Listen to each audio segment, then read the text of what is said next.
How old was I when you first took me in a boat? 5, and you nearly were killed when I brought the fish into a green. You nearly destroyed the boat. Do you remember that, boy? I can remember everything from when we first went together. You remember that, son? Or did I just tell it to you? I can remember the tail slapping and banging and the thwart breaking and the noise of the clubbing. I can remember you throwing me into the boat where the wet coiled lines were and feeling the whole boat shiver, and the noise of you clubbing him like chopping a tree down, and sweet blood smell all over. He no longer dreamed of storms, nor of women, nor of great occurrences, nor of great fish, nor fights, nor contests of strength, nor of his wife. He only dreamed of places now and of the lions on the beach. They played like young cats in the dusk, and he loved them as he loved the boy.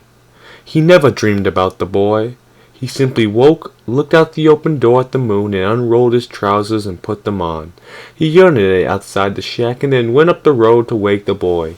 He was shivering with the morning cold, but he knew he would shiver himself warm, and that soon he would be rowing. Good luck, boy. He fitted the rope lashings of the oars onto the thole pins, and leaning forward against the thrust of blades in the water, he began to row out in the harbor in the dark. There were other boats from the other beaches going out to sea. An old man heard the dip and push their oars, even though he could not see them. Now the moon was below the hills. Sometimes someone would speak in a boat, but most of the boats were silent, except for the dip of the oars.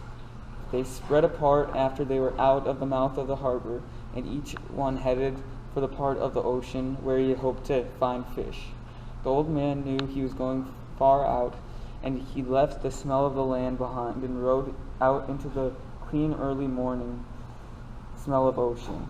He saw the phosphorescence of the gulf weed in the water as he rowed over the part of the ocean that the fishermen called the Great Well, because there was a sudden deep of 700 fathoms where all sorts of fish congregated because of the swirl the current made against the steep walls of the floor ocean. Here there were concentrations of shrimp and bait fish, and sometimes schools of squid in the deepest holes, and these rose close to the surface at night where all the wandering fish fed on them. My bait is out. Precision is key. Don't be shy, fish. Bite. Bite! What a fish!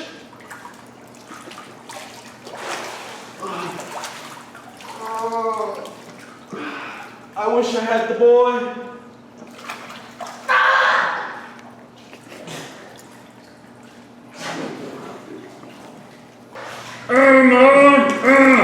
God help take this crap away. I do not know what the fish is going to do.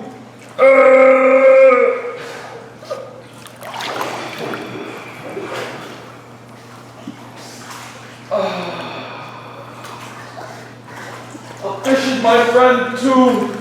I've never heard or seen such a fish before. The pain does not matter to a man. He's making the big part of his circle now, the marlin is. Let out some line. I hope not to die while fishing for this marlin. Fish! Fish! Why must you kill me too? You are already going to die. Oh, fish, you are so noble and great. I don't care who kills who. I love you, fish, but I must kill you too.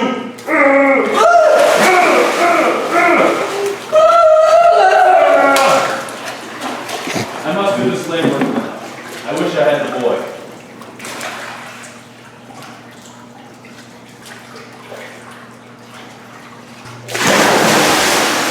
The first shark is strong. Die!